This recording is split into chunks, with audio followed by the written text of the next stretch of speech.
Pueden sentarse, hermanos. Hoy nos gozamos en continuar con nuestra serie que se llama La Presencia de Dios, y hoy hemos titulado esta reflexión El tiempo de Dios. El tiempo de Dios. Mientras más nos acercamos a las Navidades, ya la próxima semana es las Navidades, el tiempo se convierte en algo crucial, algo importante para nosotros.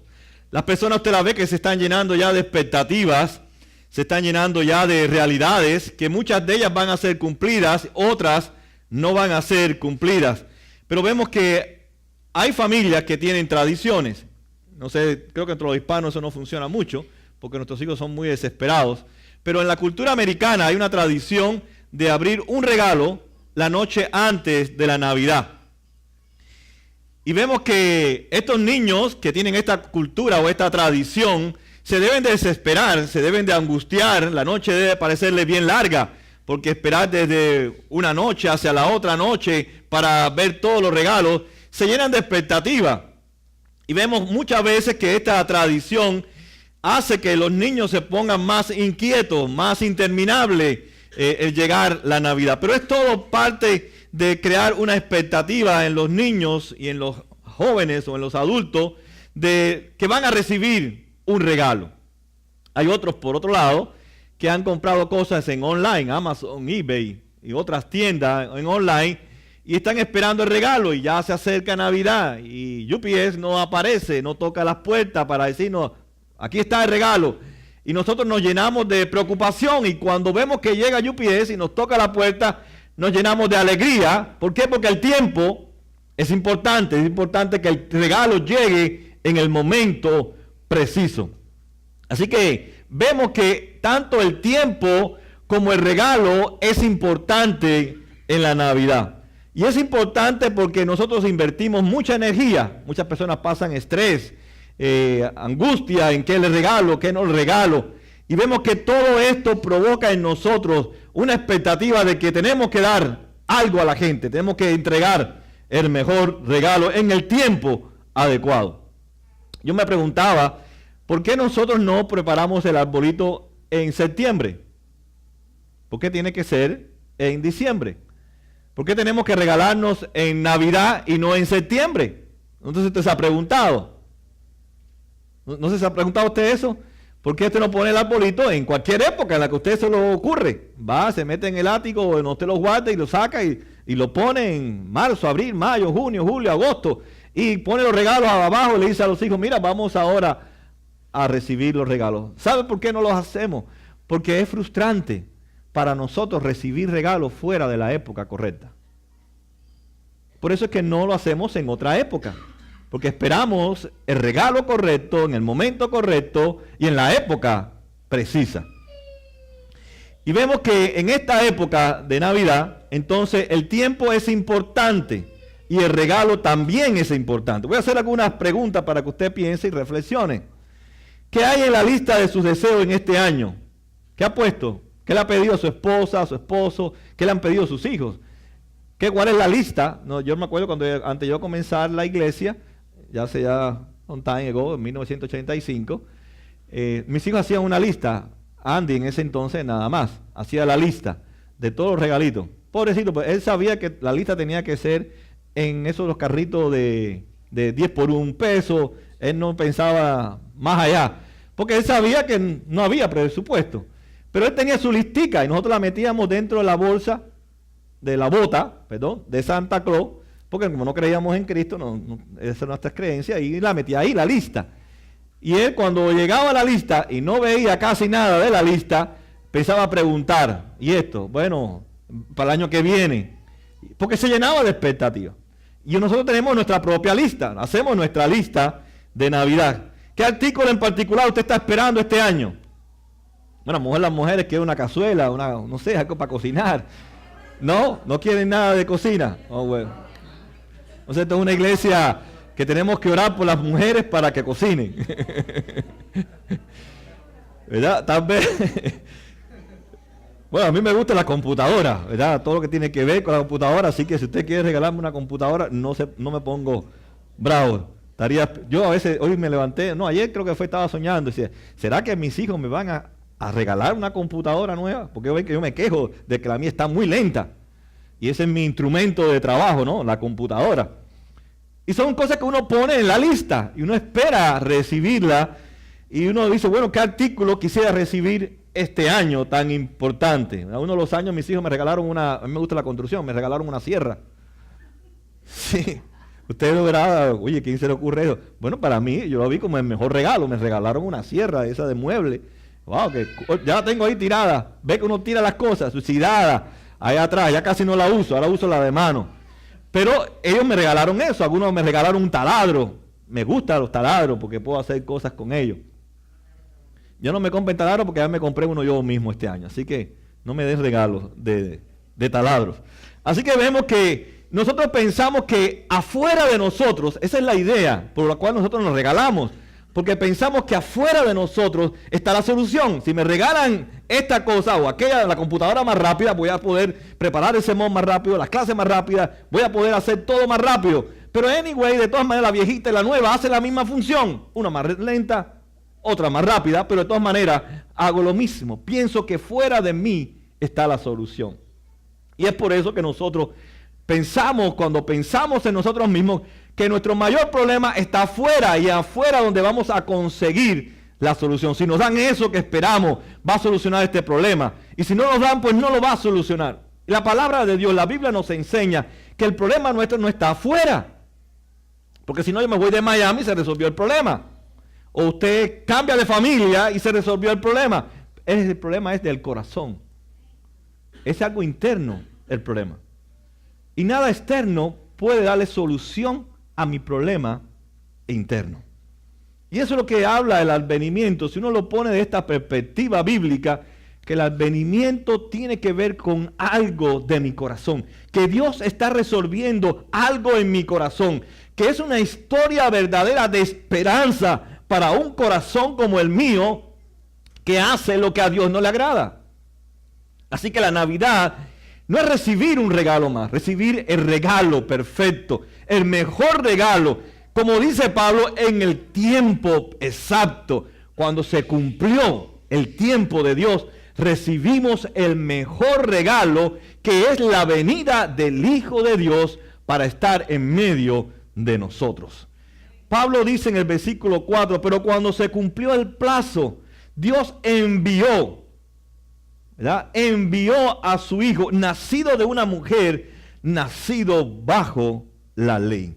Pablo dice entonces, llegado el tiempo, se cumplió el tiempo, en el momento exacto de la historia, ni antes ni después, en el momento preciso, Dios nos envió un regalo, y Él dice que es su Hijo, la presencia eterna de su Hijo, para que el pueblo elegido, tanto del Antiguo como del Nuevo Testamento, pudiera experimentar la presencia de Dios real y la presencia activa en medio de su pueblo. Así que cuando se cumplió el plazo, dice la palabra, en el momento preciso, Dios nos envió, Dios nos regaló a su Hijo Jesucristo.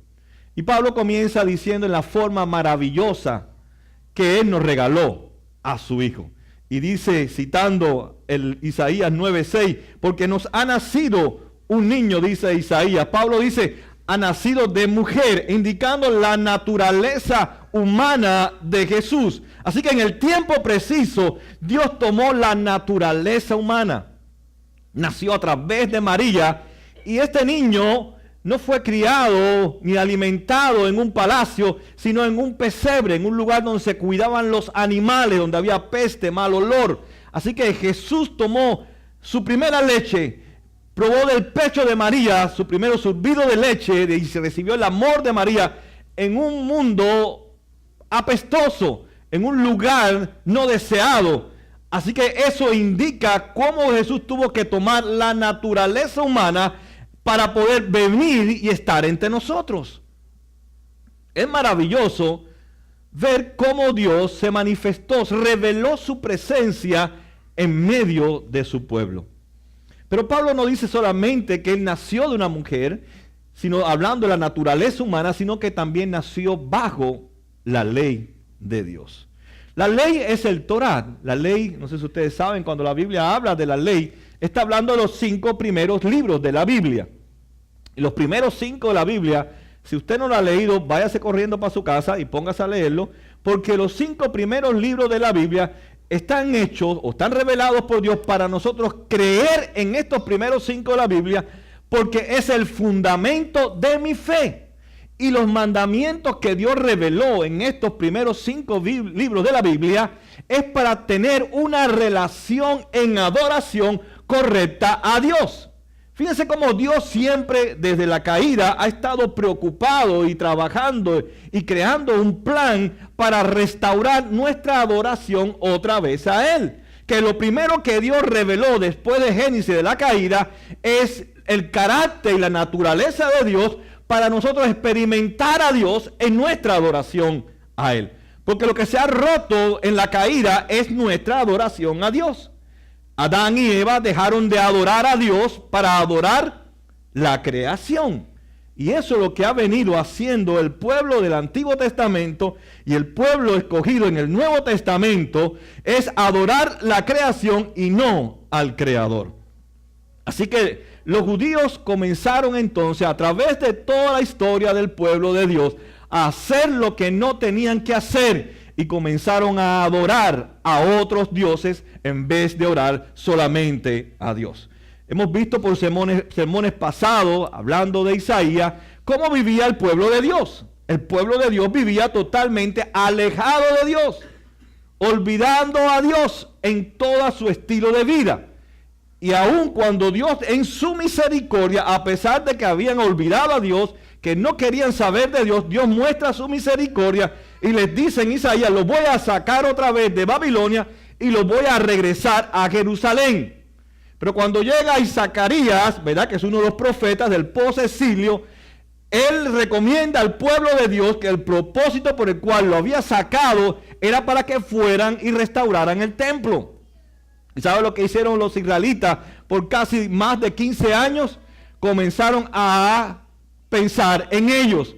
Una vez más uno ve el patrón del egoísmo del pueblo de Israel y su rebelión contra Dios.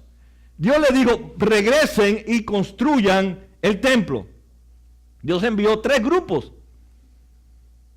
Y ninguno de los 3 grupos, hasta el final, con Nehemías, que comenzaron entonces a levantar las murallas y las puertas. En vez de comenzar a restaurar el templo, que tiene que ver con la adoración a Dios, el pueblo comenzó a construir sus casas.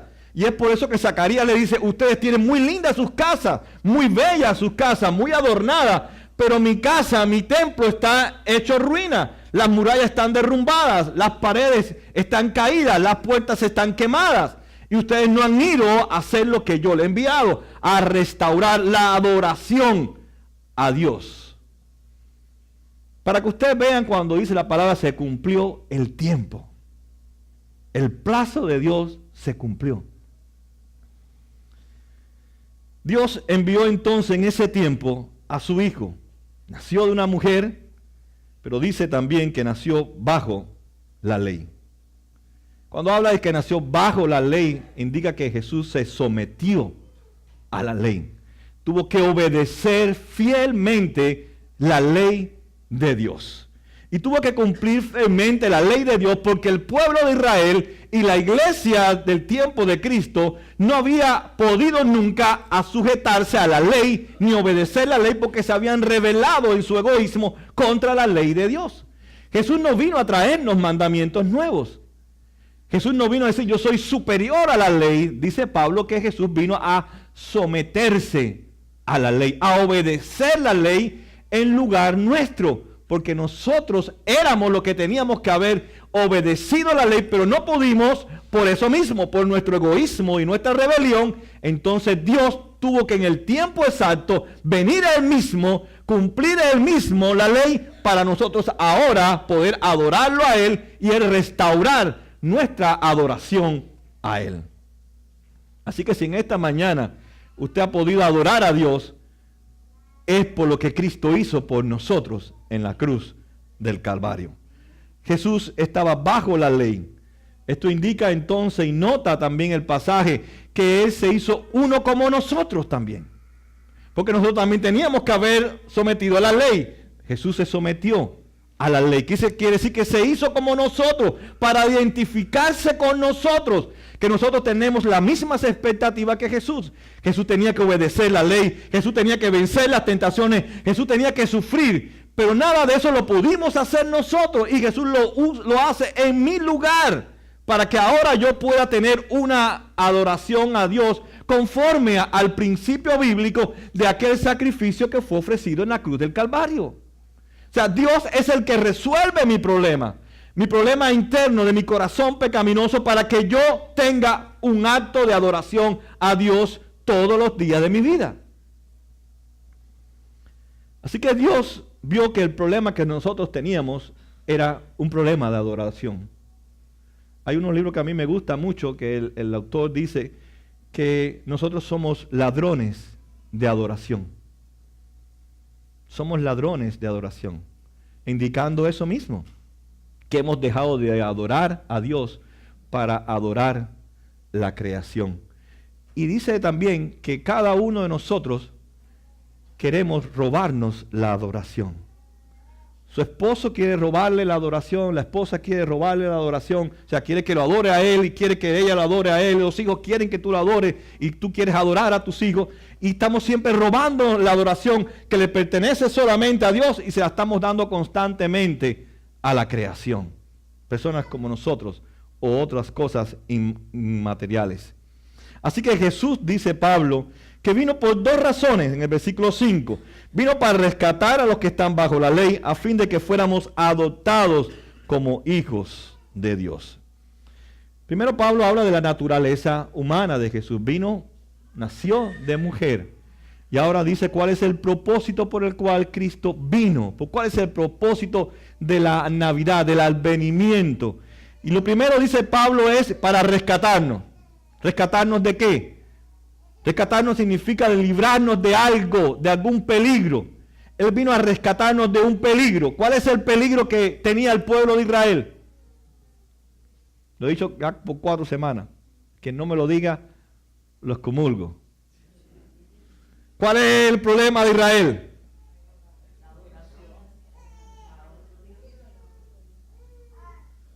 No sé cuántas veces lo voy a repetir. El egoísmo y la rebelión contra Dios. Eso destruyó la adoración. ¿Ya? La adoración es lo de afuera. ¿Cuál es la raíz? ¿Por qué tú no estás adorando a Dios?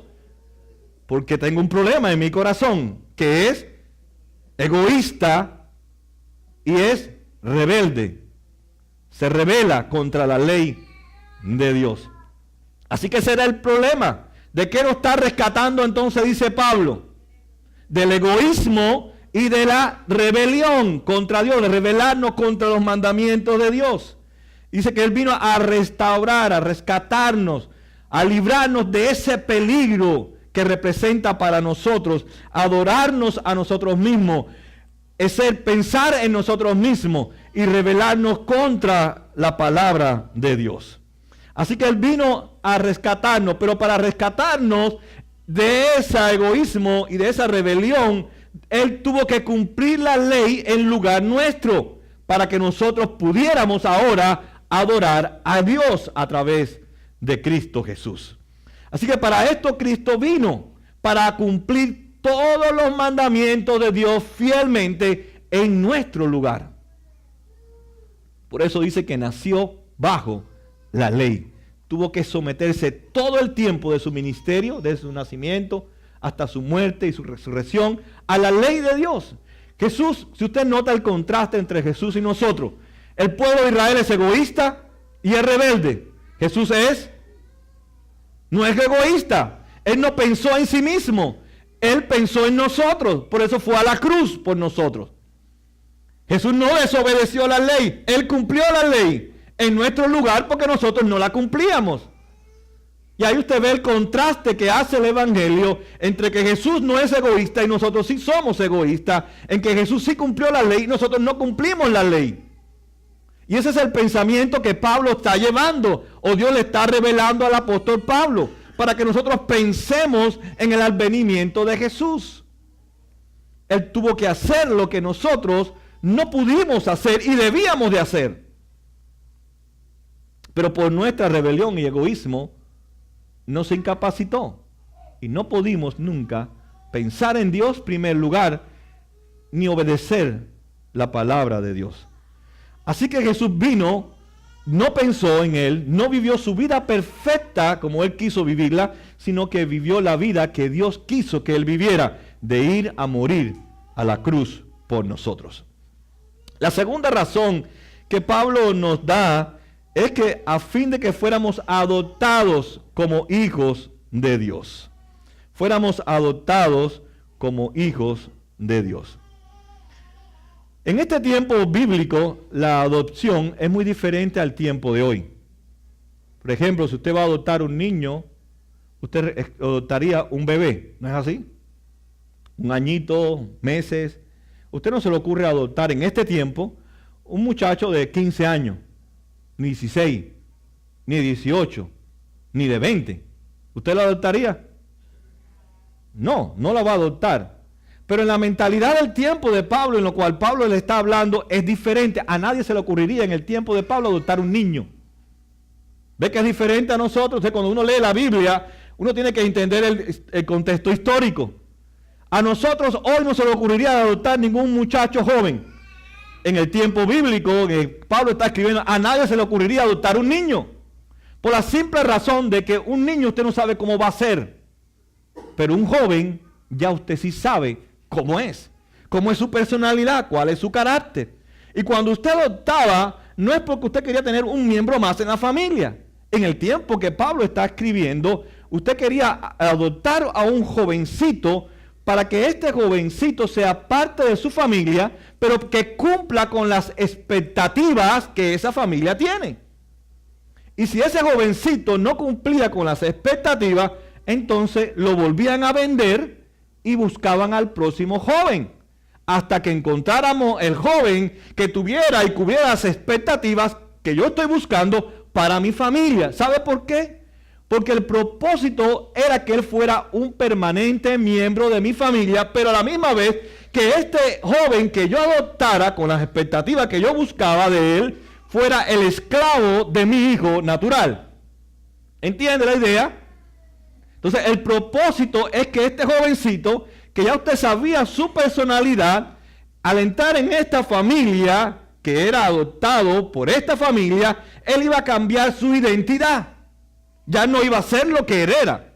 Ya no iba a tener los propósitos ni motivos por los cuales vivir, sino que él iba a adoptar ahora toda la identidad de este hijo a la cual él iba a servir, iba a convertirse en su esclavo. Eso es lo que habla Pablo. Eso es lo que está pensando Pablo en la adopción. Que no es igual que nosotros. Nosotros es para llenar un vacío, para tener un miembro más. Pero el adoptado nunca se va a convertir en esclavo de mi hijo Andy. Es más, tiene que ser, en nuestra cultura tiene que ser igual. Pero en la cultura no era para eso. En la cultura de Pablo era para que ese hijo adoptado se convirtiera en el esclavo de mi hijo Andy. Y fuera igual que Andy, tomara la identidad de ¿quién? De Andy Sánchez. Él perdía totalmente su identidad. ¿Por cuáles propósitos vivía él ahora? Por los de Andy. ¿Cuál es el propósito para su vida? El de Andy. Para eso yo te adopté. Eso es lo que Pablo está hablando cuando dice que somos adoptados como hijos de Dios. Y esto es esperanzador para el tiempo en que Pablo lo está diciendo. Porque recuerden que si ese joven no cumplía la expectativa, ¿qué hacía yo? Lo volvía a vender. Lo sacaba de mi familia. Y ellos dudaban, pensaban, ¿cómo Dios me va a adoptar a mí como miembro de su familia con lo que yo he hecho, como yo he vivido alejado de Dios?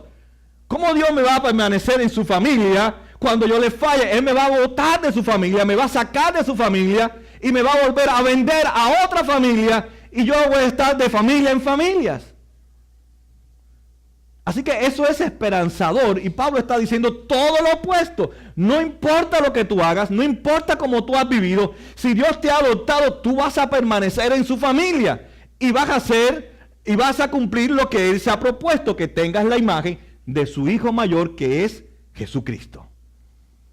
Y eso habla de seguridad, de pertenencia a la familia de Dios. Que no depende de lo que yo haga, sino lo que Dios ha hecho por nosotros en Cristo Jesús. Porque Él nos ha adoptado. Ahora somos miembros de su familia, ahora somos sus hijos. Amén. Y esto es importante entenderlo. Porque Jesús vino con la misión de rescatarnos, de adoptarnos, de hacernos parte de una familia, pero el propósito final es que seamos esclavos, ya no del pecado, ya no del egoísmo, ya no de las rebeliones, que seamos esclavos del Hijo primogénito, como dice Hebreo, que es Jesús. Ahora somos esclavos de Jesús. ¿Quién no quisiera ser esclavo de Jesús? Si Él es el Dios eterno, el que ama con eternidad, si usted a un hijo le pide un vaso de leche, ¿usted le va a dar una serpiente? Usted no lo hace. Y si le pide una pizza de papayón, ¿usted le va a dar un escorpión? Tampoco. Entonces, ¿cómo Dios, que es perfecto, que es amor eterno más que nosotros, qué nos dará a nosotros Dios? Entonces yo si ahora puedo ser un esclavo del amor de Cristo, porque todo lo que Cristo va a dar a mi vida va a ser una bendición. Incluso ni los padres terrenales pueden darme lo que Él puede darme. Así que Dios nos está diciendo que la Navidad nos habla de eso, de adoptarnos, de ser parte de una familia para siempre. La Navidad comienza entonces con una promesa de darnos esa oportunidad de rescatarnos del egoísmo, de la rebelión, de ser desobediente, y nos adopta como sus hijos y ahora somos miembros de la familia de Dios. Dice Pablo en el versículo 6, ustedes ya no son hijos, ya ustedes son hijos. Dios ha enviado a sus corazones el espíritu de su Hijo, que aclama Abba, Padre. Ahora Pablo les dice, ¿cómo pueden ustedes estar seguros de esa relación con Dios? ¿Cómo pueden estar seguros que han sido adoptados? ¿Cómo pueden estar seguros de que son salvos? Y Pablo les dice, Dios ha enviado a sus corazones. ¿Dónde está el problema? En el corazón del ser humano. Dice, Dios envió directamente su Espíritu Santo a su corazón. Y continúa diciendo que clama Abba, Padre. Cuando Pablo habla de Abba, es como decir papi. Habla de una relación íntima, que usted conoce bien a esa persona que le está llamando papi o mami. Y eso es lo que hace Pablo en el griego. Él une la palabra Abba, o sea, intimidad, yo te conozco, con Padre, que habla de creador, todopoderoso, pero también habla de autoridad. Y Pablo, al unirla, entonces está diciendo, yo tengo intimidad contigo, yo quiero tener una relación contigo, por eso ahora yo quiero que tú tengas la autoridad sobre mi vida. Y eso es lo que habla Pablo. Él quiere que tenga la autoridad de mi vida, sobre mi vida, y que no sea más esclavo del egoísmo y de mi rebelión contra Dios. Él nos envió entonces su Espíritu Santo en nuestras vidas para que nosotros permaneciéramos en esta familia, pero a la misma vez para que llevemos la imagen de nuestro hermano, como dice Hebreo, o nuestro primogénito mayor, que es Jesucristo. Así que Dios nos ha dejado su Espíritu Santo, no solamente para adoptarnos, sino para hacernos sus hijos y para que llevemos la imagen del Hijo al cual ahora somos esclavos de Él. Por eso la Biblia habla que al uno conocer a Cristo ya ha perdido su identidad. Ahora es una nueva identidad que está en Cristo. Dejamos ya nuestro estilo de vida viejo. Ahora tenemos un nuevo estilo de vida, que es el estilo de vida que llevó Cristo. Ahora nuestros propósitos y nuestros valores viejos desaparecen. Ahora tenemos propósitos y valores nuevos que están una vez más en lo que Cristo nos ha enseñado. Es por eso que la iglesia enfatiza que debemos de ser discípulos y hacer a otros discípulos. Hay problemas en nuestras vidas, hay problemas dentro de la iglesia porque no estamos involucrados en el discipulado y haciendo discípulos. El discipulado es abrir mi corazón a otra persona para que otra persona a través de la palabra, de la verdad, entre a mi corazón y me ayude a mí a permanecer en esta familia de Dios. O sea, Dios usa la iglesia como un medio de santificarnos a cada uno de nosotros. Así que el mejor regalo, dice Pablo, que es que Dios nos ha enviado a nuestros corazones el Espíritu de su Hijo. Y ese es el que nos da el poder para poder vivir y permanecer dentro de esta familia que es la familia de Dios. Versículo 7 dice, ya no eres esclavo sino hijo. Como eres hijo, Dios también te ha hecho heredero. Así que Pablo dice, ya ustedes no son más esclavos del egoísmo y de la rebelión que los llevó a separarse de Dios, de no experimentar su presencia. Ahora son hijos de Dios. Como hijo entonces, dice Pablo, hay una sola forma de vivir como herederos. Una herencia es algo que usted recibe de otra persona, ¿no es así? Una herencia no es que es suya, la ha recibido de otra persona. Así que Dios dice, te ha adoptado para que seas esclavo de mi hijo mayor, para que heredes también lo que mi hijo mayor tiene. Y eso es maravilloso, eso es asombroso. Nosotros sin hacer nada, sin merecernos nada, que nosotros heredemos todo lo que Cristo tiene. Es por eso que ahora el Padre, el Dios todo creador, nos trata como trata al Padre al Hijo. Por eso es que Dios se relaciona con nosotros únicamente a través del Hijo, porque hemos recibido toda la herencia del Hijo para permanecer dentro de nuestra familia y poder permanecer alejados de nuestro egoísmo y de nuestras rebeliones. También entonces somos herederos. Por eso dice que el tiempo lo es todo. Y es tiempo, Navidad es tiempo de pensar en el Evangelio, de lo que Dios ha hecho por ti y por mí. Es tiempo de arrepentirnos, de virar la espalda al egoísmo y a la rebeldía y caminar hacia Dios. Es tiempo entonces de vivir como hijos adoptados.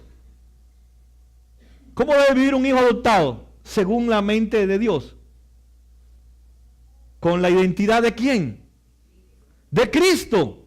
Ya el esclavo no puede vivir como él era. Si era de Egipto, si era hindú, si era hispano, lo que fuera, ya no puede vivir con esa naturaleza, con esas tradiciones, con esa cultura. Uno la pierde. Pero nuestra mente no sucede eso. Con eso dice la Biblia que con nuestro corazón, ¿verdad? Con nuestros labios adoramos a Dios, pero nuestro corazón se mantiene distante de Dios. Tenemos que vivir como hijos adoptados, preocupados siempre. ¿Estoy de verdad reflejando la imagen del hijo del que me ha adoptado? Eso es lo que está hablando Pablo. Yo tengo que vivir, ese es el propósito por el cual Dios me adoptó en esta familia, para que yo lleve la imagen de su hijo natural, el Hijo de Dios. Ahora, ¿cómo puedo experimentar la presencia de Dios? ¿Cómo puedo experimentar el arrepentimiento, el perdón, esa Abba Padre, esa intimidad de autoridad de Dios sobre mi vida? Tres cosas sencillas que podemos hacer. Cree, confía y síguele. Cree, confía y síguele. Cree, vas a creer. Cree que Él fue enviado, Jesús fue enviado por Dios. Cree entonces también que Él pagó el precio de tu rescate. Estabas en un peligro, estabas esclavo de tu egoísmo y tus rebeliones. Él pagó el rescate, te rescató. Cree que te adoptó como su hijo cuando tú ni yo nos merecíamos. Cree que permaneces en esta familia y que no vas a perder tu relación con Dios ni tu salvación, aunque tú hagas lo que hagas, porque Él te ama con amor eterno y Él te va a buscar donde quiera que tú estés para traerte otra vez a su redil. Tienes que creer entonces que no es por lo que tú haces ni lo que yo hago, es por la gracia, por el favor gratuito y merecido que recibimos de Dios. Es creer que estamos desesperados por esa gracia que se manifieste día tras día en nuestra vida. Confiar es descansar en Cristo, es no afanarnos, es no preocuparnos. Confiar es estar satisfecho porque somos herederos de todo lo que Cristo nos ha dado, o es Él. Por tanto, Dios nos ha quedado con nada. Si no se quedó con nada, todo lo tengo, todo lo he heredado y por tanto debo ser una persona satisfecha, no insatisfechas. Por eso Navidad, la cultura nos dice, tú estás insatisfecho porque te hace falta no el 8, te hace falta el 10. No te hace falta esa cosita chiquita, te hace falta una más grande, más moderna, que cubra más las expectativas. Te hace falta algo más. Eso es lo que nos dice la cultura. Pero el creyente debe decir, no, yo soy heredero, lo tengo todo. Nada me hace falta. Si algo necesito, es Cristo Jesús en mi vida. Y por último, lo que podemos hacer es seguirlo. Seguirlo es estar conectado con Jesús. Seguirlo es saber la misión por la cual Jesús quiere que yo lo siga, que es hacer discípulo. Seguirlo indica entonces que Él va a guiar mi vida. Seguirlo entonces que yo voy a hacer, decir, pensar como Él piensa, porque ahora soy su esclavo, tengo su identidad. Seguirlo entonces es compartir mi fe en mi trabajo, en la escuela, donde quiera que yo vaya. Seguirlo entonces es entender que yo ahora tengo una ayuda que es el Espíritu de Hijo de Dios que ha dejado en mi corazón para que yo pueda seguirlo de día y de noche. Seguirlo entonces es lo que la Biblia nos dice constantemente. Yo no sé si usted sabe los encuentros que Jesús, cuando lee los evangelios, los encuentros que Jesús tuvo con cada persona, Jesús solamente le decía una palabra al final. ¿Saben cuál es? Sígueme. Sígueme. Cuando Jesús se encontraba con alguien, solamente le decía, sígueme. Y dice que ellos dejaban todo y los seguían. Y otros se iban tristes, detrás de su dinero, detrás de su ley, detrás de su rigurosidad, y no seguían a Jesús. Y eso es lo que Jesús nos invita en esta Navidad. Cree, confía, pero sígueme a mí. Sigue aquel que te ha dado una nueva identidad. Sigue a quien de cual tú eres su esclavo, que es de Jesús. Concluyo entonces diciendo, Jesús nos está diciendo entonces, no sigas luchando. No sigas luchando en tus propias fuerzas. No lo vas a lograr. No lo vas a lograr. No trates de cambiar tu vida porque no lo vas a lograr. Ni trates de cambiar la vida de los otros porque no lo vas a cambiar tampoco. Porque este problema solamente lo cambia Cristo. Este problema que tú tienes en tu corazón y yo tengo en mi corazón, no se cambia con un regalo más, ni con una expresión de amor, ni con un beso, ni con una casa, ni con nada. Solamente lo puede resolver Jesucristo. Para eso vino Dios en el advenimiento. Para resolver nuestro problema y darnos a entender que necesitábamos una esperanza, que Él cumplió la esperanza y que esa esperanza es la que nos hace ahora vivir día a día, que es Jesucristo. Cuando empieces, tal vez la semana que viene, no sé cuál es el día que usted va a abrir, cuál es su tradición, abrir los regalos, perdón.